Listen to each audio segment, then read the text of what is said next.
আমার আপনার কাছে অথবা কোনো মুরব্বীর কাছে হঠাৎ একজন দৌড়াইয়া এসে বলে, চাচা দাদা আমি শেষ, আমি মরেই গিয়েছি।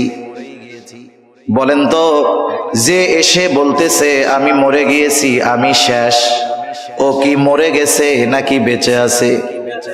মরে গেলে তো কথা বলার ক্ষমতা ছিল না। এমনটা বলার কারণ কি?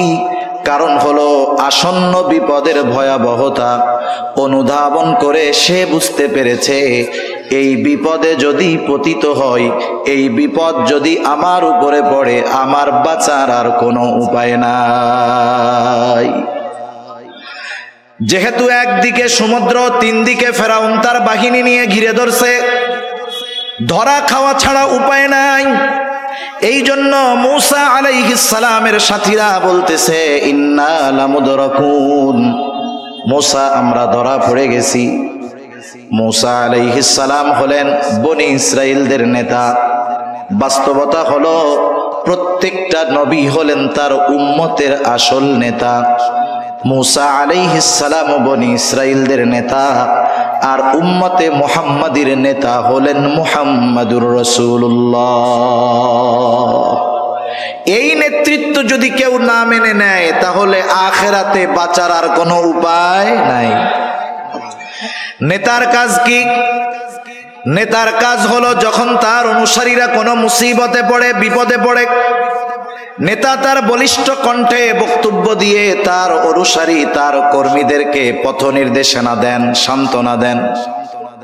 মূসা আলাইহিস সালাম ও তার উম্মতের সামনে সুন্দর চমৎকার একটা বক্তব্য দিলেন। যদিও বক্তব্যটা বড় ছোট, কিন্তু এই বক্তব্যের মধ্যে বনি ইসরাইলদের মনে আগত অনাগত সম্ভবত যত ধরনের প্রশ্ন আছে, ছোট্ট বক্তব্যের মধ্যে সব ধরনের প্রশ্নের উত্তর তারা পেয়ে গেল। কারণ বনি ইসরাইল জাতির একটা বদ খাসলাত ছিল, বিনা কারণে শুধু প্রশ্ন করত। কিন্তু মূসা আলাইহিস সালাম এমন একটা বক্তব্য দিলেন, কথা বললেন, যাতে তাদের মনে আর কোনো প্রশ্ন আসার সম্ভাবনা ছিল না। মূসা আলাইহিস সালাতু ওয়াস সালাম দাঁড়ায় বললেন, ক্বালা কাল্লা ইন্না মাইয়া রাব্বী সায়াহদিন। মূসা আলাইহিস সালামকে তারা বলতেছে, ইন্না লামুদরাকুন, আমরা ধরা পড়ে গেছি। আর মূসা আলাইহিস সালাম কথার প্রথমেই বললেন কাল্লা। ওরা বলল ধরা পড়ে গেছি, মূসা আলাইহিস সালাম বললেন কখনোই নয়। না বাচক কিছু শব্দ আছে আরবিতে, যেমন একটা শব্দ হলো লা। লা অর্থ না, মনে করেন, কিন্তু দুইটা অর্থের মধ্যে, দুইটা শব্দের মধ্যে তফাৎ আছে, পার্থক্য আছে। একটা উদাহরণ দিলে বুঝতে সহজ হবে। কষ্ট হচ্ছে না তো আপনাদের? কথা বুঝতেছেন তো? কারণ বলার মানুষ তো শুধু ওয়াজ শুনে না, ওয়াজ বুঝেও।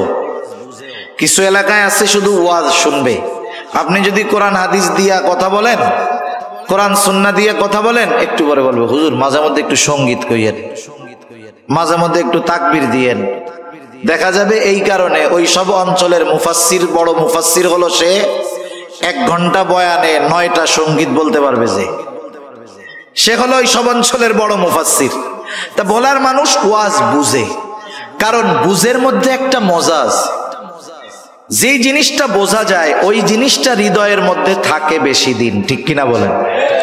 ওই জিনিসের কথা অনুধাবন করতে পারলে জীবনে কাজে লাগানো যায়। তা মনে করেন আপনারা একজন আমাকে বললেন হুজুর চা খান, আমি বললাম যে লা, আরবিতে না, তার মানে কি বুঝবেন? যে এখন খাবো না, তাই তো? কিন্তু কেউ যদি বলে হুজুর চা খান, আমি যদি বলি কাল্লা, তার মানে কি? এখনো খাবো না, কখনোই খাবো না। মূসা আলাইহিস সালাম যদি বলতেন যে লা, ধরা পড়বো না, তাইলে ওরা বলতো মূসা এখন নাইলে পড়লাম না, পরে যদি ধরা পড়ি তাইলে কি হবে? যেই শত্রু একবার হাত ছাড়া হয়, ওকে যদি পরে ধরতে পারে, বলেন তো সাইজ সিঙ্গেল না ডাবল? ডাবল। এজন্য মূসা আলাইহিস সালাম বললেন কাল্লা, কখনোই ধরা পড়বো না, এখনো ধরা পড়বো না, কোনোদিন ধরা পড়বো না। এবার হয়তো বনি ইসরাইলেরা প্রশ্ন করতে পারতো, মূসা ধরা যে পড়বো না কেমনে বলেন? তিন দিক দিয়ে ঘিরে তারা আসতেছে, একদিকে সমুদ্র, পার হওয়ার জন্য কোনো কিছুই নাই, ধরা পড়বো না কেমনে বলেন? কেমন যেন মূসা আলাইহিস সালাম বলতেছে, শোনো, তারা যত বেশি মানুষ হোক না কেন, তাদের সাথে যত সামরস্ত্র থাকুক না কেন, আল্লাহ তাআলা আমার সাথে আছেন। ইন্না মাইয়া রব্বি, আমার সাথে আমার রব আছে। রব যেহেতু আছে, দুনিয়ার সব যদি বিপক্ষেও চলে যায়, আমাদের কেউ কিছু করতে পারবে না। রব যদি সাথে থাকে, দুনিয়ার সর্বাধিক প্রযুক্তি নিয়েও কিছু করা যায় না। এর প্রমাণ আপনারা যারা জানেন, অবরুদ্ধ দুনিয়ার ওপেন কারাগার বলা হয় গাজাকে। চতুর্দিক দিয়ে কোনো সাহায্য গাজাতে ঢুকার উপায় নাই। চতুর্দিক দিয়ে ইসরায়েল এবং আমেরিকা তাদের দোসরদের দিকে দিয়ে আটকায় রাখছে। পৃথিবীর উন্মুক্ত কারাগার হলো এই গাজা।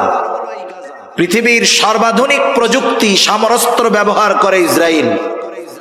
এই ইসরায়েল তাদের সর্বাধুনিক প্রযুক্তি সম্পন্ন ট্যাঙ্ক, কামান সব নিয়ে গাজার অভ্যন্তরে স্থল অভিযান পরিচালনা করতেছে।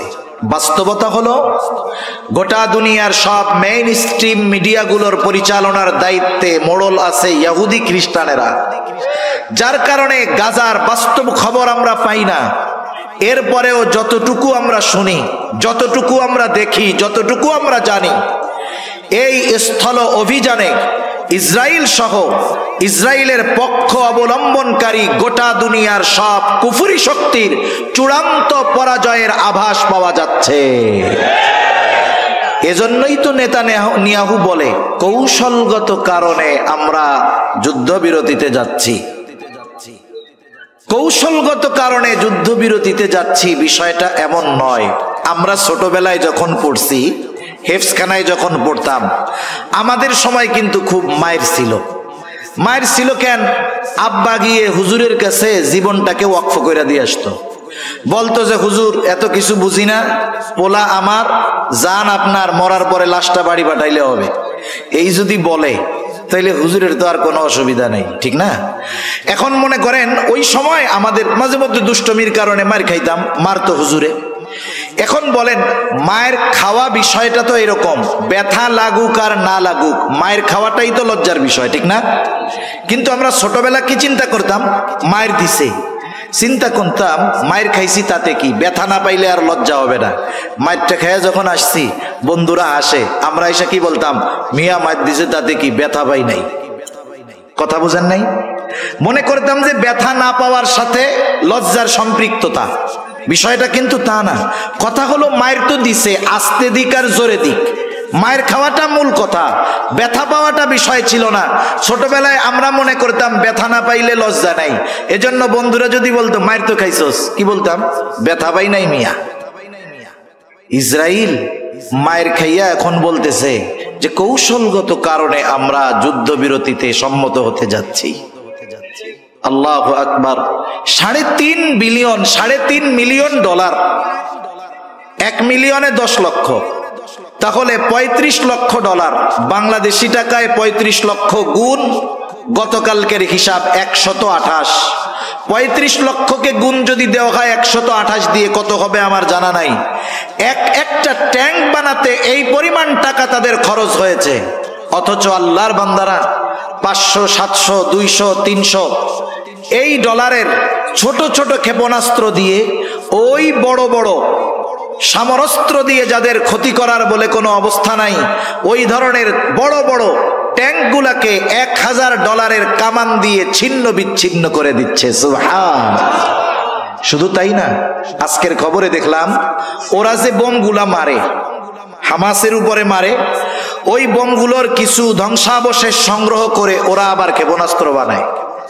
ওইগুলাকে দিয়ে ইসরায়েলি বাহিনীর বিরুদ্ধে ব্যবহার করে। 1000 টাকা দিয়ে $3.5 মিলিয়ন ট্যাঙ্ক, একটা দুইটা নয়, 250-র উপরে ট্যাঙ্ক তারা ধ্বংস করে দিয়েছে। আর ইসরায়েল আস্তে আস্তে পিছু হটতেছে। সুবহানাল্লাহ। এর আগে আমরা দেখেছি ইমারতে ইসলামিয়া আফগানিস্তানে আমরা শুধু শুনতাম যে ওরা খালি মরে। গোটা দুনিয়ার কুফরি শক্তি এক, ন্যাটো আমেরিকা মিলে 20 বছর তাদের সাথে যুদ্ধ করার পর বাস্তবতা দেখলাম যে আমেরিকার ভান্ডার শূন্য, ইউরোপের ভান্ডার শূন্য হওয়ার পথে। এরপরে মোল্লাদের পিটানি খাইয়া রাতের আধারে ওরা পালাতে বাধ্য হয়েছে। এগুলো হয়েছে কেন? কারণ সাথে ছিলেন কে? হিজরতের সময় রাসূল আকরাম সাল্লাল্লাহু আলাইহি ওয়াসাল্লাম আবু বকর সিদ্দিক রাদিয়াল্লাহু তাআলা আন সাওর পর্বতে 3 দিন ওই গর্তের মধ্যে আত্মগোপন করছে। আবু বকর সিদ্দিক রাদিয়াল্লাহু তাআলা আনহু বলেন, কাফেরেরা আমাদেরকে খুঁজতে খুঁজতে একেবারে আমাদের গর্তের নিকটে চলে এসেছে। কথা বলতেছে, প্রত্যেকের কথার আওয়াজ আমি শুনতেছি, প্রত্যেককে আমি চিনতেছি। তারা আমাদেরকে খুঁজতেছে, আমাদেরকে পাওয়ার জন্য, দেখার জন্য বেশি দূরে যাওয়া লাগবে না। ওরা যদি ওদের পায়ের দিকে নজর দেয় আমাদেরকে দেখে ফেলতে পারবে। এমত অবস্থায় আবু বকর সিদ্দিক রাদিয়াল্লাহু তাআলা আনহু প্রচন্ড রকমের ভীত সন্ত্রস্ত হয়ে গেলেন। তিনি নিজের জন্য চিন্তিত নয়, চিন্তিত হলো মুহাম্মাদুর রাসূলুল্লাহ সাল্লাল্লাহু আলাইহি ওয়াসাল্লামের জন্য। কারণ আবু বকর তো এমন আশিকে রাসূল, আমাদের মতো জিলাপি সিন্নি খাওয়াইয়া আশিকে রাসূল না। আবু বকরকে যদি 100 বার হায়াত দেওয়া হতো, ওই 100 হায়াত 100 জীবন যদি নবীজির জন্য কোরবান করতে বলা হতো, আবু বকর এমন আশিকে রাসূল, ওই 100 জীবন 100 বার নবীজির জন্য কোরবান করতে প্রস্তুত থাকত। নবীজি যখন দেখতে পাইলেন আবু বকর সিদ্দিক রাদিয়াল্লাহু তাআলা আনহুর চেহারার মধ্যে ভয়ের ছাপ, চিন্তার ছাপ, নবীজি আবু বকর সিদ্দিক রাদিয়াল্লাহু তাআলা আনহুকে উদ্দেশ্য করে যে কথা ওই মুহূর্তে বললেন, যেই সান্ত্বনা দিলেন, আল্লাহ তাআলা কোরআনুল কারীমের মধ্যে সে কথা জানায়া দেন। আল্লাহ তাআলা বলেন, ইযহুমা ফিল গারি ইয ইয়াকুলু লিসাহিবিহি লা তাহজান ইন্নাল্লাহা মা'ানা। কেমন যেন নবীজি বলতেছেন, ও আবু বকর তুমি চিন্তা করো না, শত্রু যত কাছে হোক, যত শক্তিশালী হোক, ও আবু বকর এই গর্তের মধ্যে শুধু তুমি আর আমি 2 জন, এমনটা নয়। বলেন তো ওই 2 জনের সাথে যিনি আছেন তিনি কে? শত্রু যত কাছে হোক, যেহেতু আল্লাহ সাথে আছে, কোনো চিন্তা নাই। মুসা আলাইহিস সালাম বলতেছে, ওদের যা থাকে থাক, ইন্না মাইয়া রব্বি, আমার সাথে আমার রব আছে। সায়াহদিন, যেই রব পথ দেখায়া এই পর্যন্ত এনেছেন, সেই রব সামনের জন্য পথ দেখায়া দিবে। সুবহানাল্লাহ। আল্লাহ তাআলাও পথ দেখায়া দিলেন। আল্লাহ তাআলা বলেন, ফাআওহাইনা ইলা মূসা আন ইদরিব বিআসাকাল বাহর ফানফালাকা ফাকানা কুল্লু ফিরকিন কাত-তাউদিল আযীম। আল্লাহ রাব্বুল আলামিন বলেন, আমি মুসা আলাইহিস সালাতু ওয়াস সালামের কাছে প্রত্যাদেশ প্রেরণ করলাম, ওহী পাঠাইলাম। আনিদরিব বিআসাকাল বাহর, মুসা আপনি আপনার হাতের লাঠিটা দিয়ে সাগরের উপরে আঘাত করেন। মুসা আলাইহিস সালাতু ওয়াস সালাম আল্লাহ তাআলার নির্দেশে সাগরের উপরে লাঠি দিয়ে আঘাত করলেন। লাঠি দিয়ে আঘাত করার সাথে সাথে ফাংফালাক, লাঠির আঘাতে সাগর ফেটে 2 খণ্ড হয়ে গেল। ফাকানা কুল্লু ফিরকিন কাত-তাউদিল আযীম, 2 খণ্ড হয়ে গেছে। শুধু তাই না, এভাবে ফেটে 2টা খণ্ড 2 দিকে এরকম উঁচু হয়ে পাশা পাহাড় সাদৃশ্য উঁচু দেয়ালের মতো হয়ে গেছে, মধ্যে ফাঁকা হয়ে গেছে। আল্লাহ তাআলার আদেশ, মুহূর্তের ভিতরে ওই কর্দময় জমিনটাকে শুকনা ঠনঠনা আল্লাহ তাআলা বানায়া দিলেন। বনি ইসরাইলের গোত্র হলো 12টা, 12 গোত্রের জন্য 12টা রাস্তা তৈরি হয়ে গেল। এইবার মুসা আলাইহিস সালাম তার উম্মতদেরকে নিয়ে এই সাগরের তলদেশ দিয়া রাস্তা পাড়ি দেওয়া শুরু করে দিলেন। এই জামানায় টানেল দেখা তো আমরা অবাক হয়ে যাই, আরে সমুদ্রের তল দিয়ে রাস্তা। আল্লাহ তাআলা তো প্রায় 5000 বছর আগে টানেল দেখা দিয়েছেন, ঠিক কিনা বলেন? প্রযুক্তি যেটা 5000 বছর পরে করতেছে, আল্লাহ তাআলা সেটা 5000 বছর আগে দেখা দিয়েছে। আল্লাহ রাব্বুল আলামিন জানায় দেন, বনি ইসরাইলদের জন্য রাস্তা, ফেরাউন চলে আসছে কাছে। মুসা আলাইহিস সালাম উম্মতদেরকে নিয়ে মাঝ রাস্তায় পৌঁছিয়েছেন। এখানে একটা বিষয় পরিষ্কার হওয়া যায়, আমরা অনেক সময় শুনি ফেরাউন নীল দরিয়ায় ডুইবা মরছে, কিন্তু শব্দ অবস্থা এটা বলে না। শব্দ অবস্থা বলে ফেরাউনের সলিল সমাধি হয়েছে লোহিত সাগরে। আরবিতে একটা শব্দ হলো নাহরুন, আর একটা হলো বাহরুন। নাহরুন মানে নদী, বাহরুন মানে হলো সমুদ্র। আল্লাহ তাআলা এখানে এটা বলেন নাই আনিদরিব বিআসাকাল বাহর বলছেন। তার মানে বোঝা গেল মুসা আলাইহিস সালাম লাঠি দিয়ে নাহারের উপরে আঘাত করেন নাই, বরং বাহারের উপরে আঘাত করেছে। আর সম্প্রতি সময়ে এসে একজন বিজ্ঞানী আছে, ডাক্তার মরিস বুকাইলি।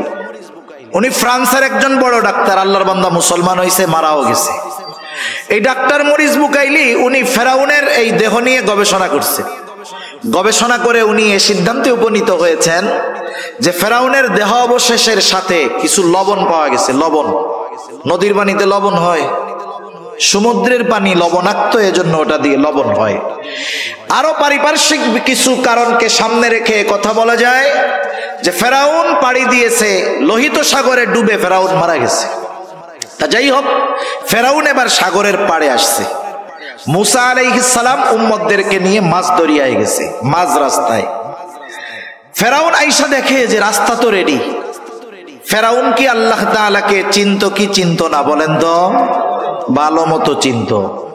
ফেরাউনও আল্লাহ তাআলার কাছে দোয়া করতো যে আল্লাহ, আমি জানি আপনি রব, তবে আমি দুনিয়া চাই, আমারে দুনিয়ায় সব দেন। বুঝেন নাই? বর্তমান দুনিয়ার অনেক ফেরাউন আছে, এরাও কিন্তু বায়তুল্লাহ গিয়ে আমার মনে হয় এইটাই কয় যে আল্লাহ, আমি জানি আমি জালেম, এরপরেও দুনিয়া দেন আমারে। বুঝেন নাই? যারা জুলুম করে এরা আল্লাহ তাআলাকে চিনে।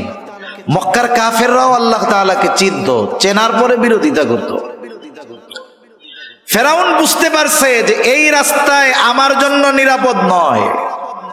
কিন্তু মানুষ যখন অবাধ্যতার চূড়ান্ত পর্যায়ে পৌঁছিয়ে যায়, অহংকারের চূড়ান্ত সীমায় পৌঁছিয়ে যায়, নাফরমানির চূড়ান্ত অবস্থায় পৌঁছিয়ে যায়, সে তখন এমন কিছু সিদ্ধান্ত নিয়ে বসে যেটা তার চূড়ান্ত পতনের কারণ হয়ে যায়।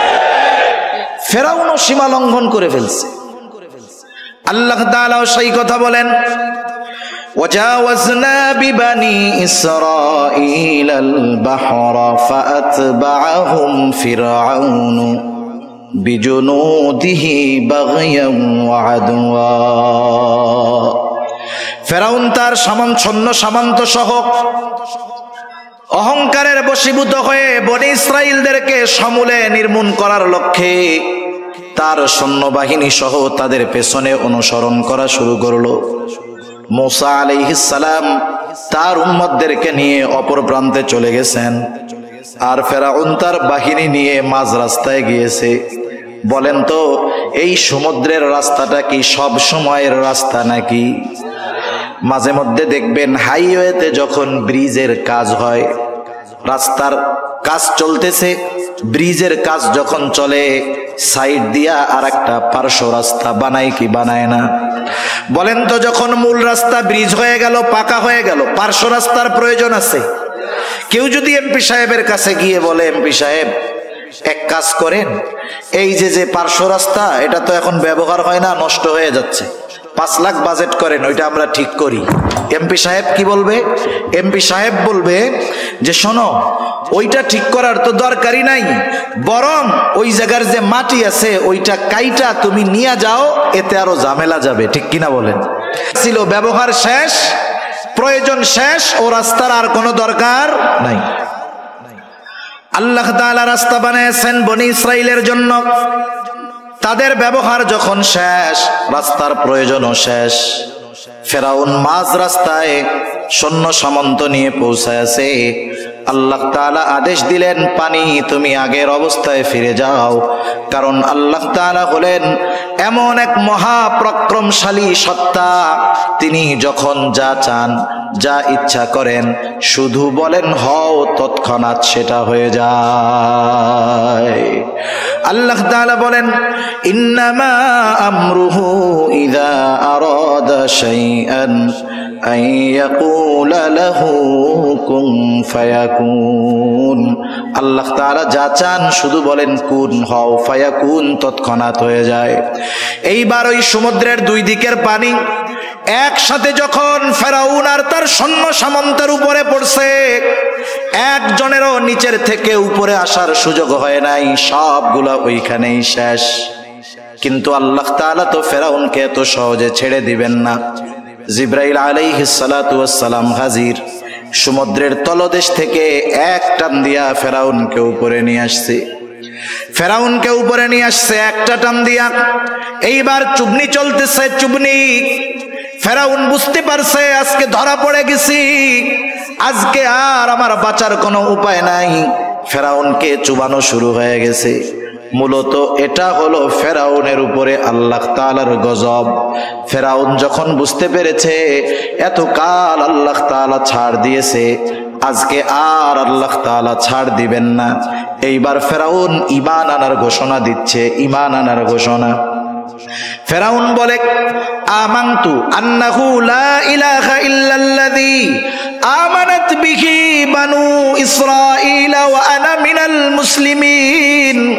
বলে আমি ঈমান আনলাম, বনি ইসরাঈলেরা যার উপরে ঈমান আনছে আমি তার উপরে ঈমান আনলাম, যে আল্লাহ ছাড়া কোনো ইলাহ নাই।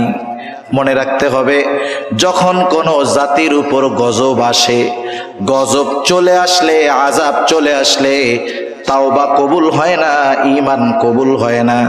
ফেরাউনের উপরেও গজব চলে আসছে, বলেন তো এখন ফেরাউনের ঈমান কবুল হবে নাকি? গজব আসার আগে তাওবা করতে হয়। যেমন হযরত ইউনূস আলাইহিস সালাতু ওয়াস সালামের সম্প্রদায় বারবার দাওয়াত দেন, তাদের মধ্যে কোনো পরিবর্তন নাই।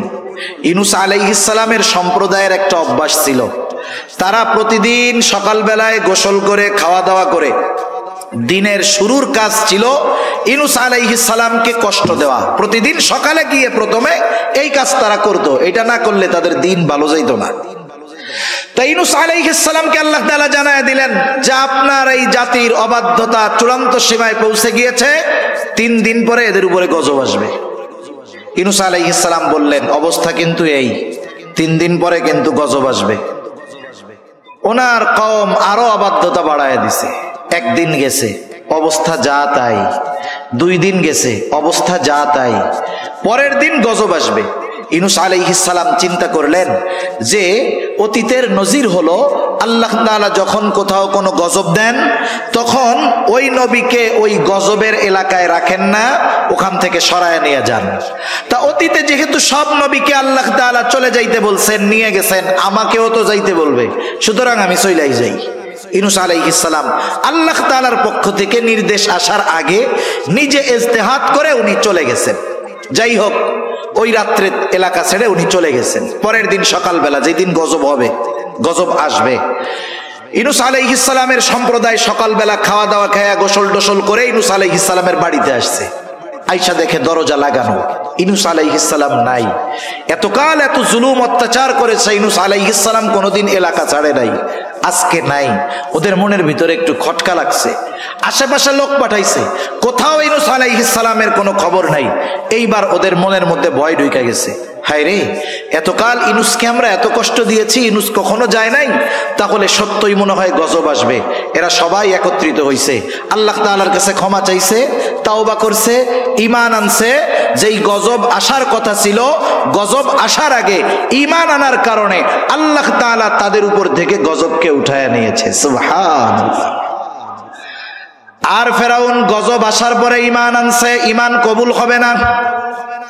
আল্লাহ তাআলা বলেন আল আনা ওয়া ক্বাদ আসাইতা মিন ক্বাবলু ওয়া কুনতা মিনাল মুফসিদিন।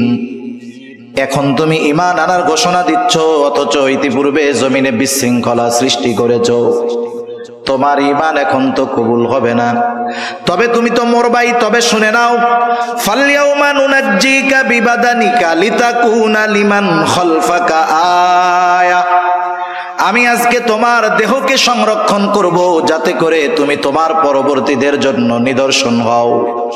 আল্লাহ তাআলা ফেরাউনের দেহকে এমন ভাবে সংরক্ষণ করেছেন, সমুদ্রের কোনো মাছ তার দেহ খায় নাই, পোকা লাগে নাই। মিশরের জাতীয় জাদুঘরে যত মমি আছে বিভিন্ন প্রযুক্তি কেমিক্যাল ব্যবহার করে রাখা হয়েছে, কিন্তু ফেরাউনের ওই দেহটাকে কোনো মেডিসিন ছাড়া, কোনো প্রসেস ছাড়া, রাসায়নিক ছাড়া জালেমদের জন্য নিদর্শন হিসাবে সংরক্ষণের ব্যবস্থা যিনি করেছেন তিনি কে? আল্লাহ তাআলা ফেরাউনের দেহকে সংরক্ষণ করছে, সাধারণ পাবলিকের জন্য নয়, বিশেষ করে তাদের জন্য যারা শাসকের আসনে বসে জনগণের খাদেম হওয়ার পরিবর্তে জনগণের উপরে জুলুম করে তাদের জন্য। যে দেখে রাখো, তোমার পূর্ববর্তী যারা ছিল জালেম, এদের সর্বশেষ পরিণতি কি হয়েছে, অপেক্ষা করো, তোমার জন্যও এর চাইতে ভয়ঙ্কর অবস্থা অপেক্ষা করতেছে, ঠিক কিনা? কিন্তু আফসোসের বিষয় হলো, গোটা দুনিয়ার শাসকরা এটাকে শুধু ভ্রমণ এবং দেখার একটা বিষয় মনে করে, শিক্ষার বিষয় মনে করে না। তা যাই হোক, যে কথা বলতেছিলাম, মুসা আলাইহিস সালামের উম্মত নদীর সাগরের ওই পারে উঠা নিজ চোখে ওরা দেখছে যে ফেরাউন কেমনে মরলো। মুসা আলাইহিস সালামের যেই বয়ান বক্তব্য কিভাবে বাস্তবে পরিণত হলো, একটু আগে যেই শত্রুর হাতে মরার ভয়ে তারা চিন্তিত ছিল, সেই শত্রুকে আল্লাহ তাআলা কেমনে লোহিত সাগরে ডুবায়া মারলেন বলেন তো। এই দৃশ্য দেখার পরে বনি ইসরাইল জাতির আল্লাহ তাআলার উপরে সর্বোচ্চ কৃতজ্ঞ হওয়ার দরকার ছিল কি ছিল না? কিন্তু আফসোস, এদের মধ্যে কোনো পরিবর্তন নাই। আল্লাহ তাআলা তাদেরকে দরিয়ার অপর প্রান্তে নিলেন, ওই অবস্থাগুলো দেখাইলেন। এখন ওরা কি বলে জানেন? ওরা বলে, মুসা কই আনছো? আমাদের সব পোশাক আশাক বাড়িঘর সব রইছে মিশরে, এমন জায়গায় আনছো থাকার জায়গা নাই, খোলা মাঠ, মাথার উপরে কোনো ছাদ নাই, রোদে কষ্ট বৃষ্টিতে কষ্ট, রান্না বান্নার কিছু নাই, খাবো দাবো কেমনে, না খাইয়াই তো মারা যাবো। এর চেয়ে মিশরে ভালো ছিলাম। কি বলে? এর চেয়ে মিশরে ভালো ছিলাম। অকৃতজ্ঞ এক জাতি। আল্লাহ তাআলা তাদের জন্য মেঘকে ছাদ বানায়া দিলেন, মেঘমালাকে কি করলেন? ছাদ বানায়া দিলেন। আসমান হতে খাবারের ব্যবস্থা করলেন, মান্না সালওয়া, খা, রান্না রুন্না করা লাগবে না। এরা খাইতে থাকলো, আরামে থাকতে থাকলো।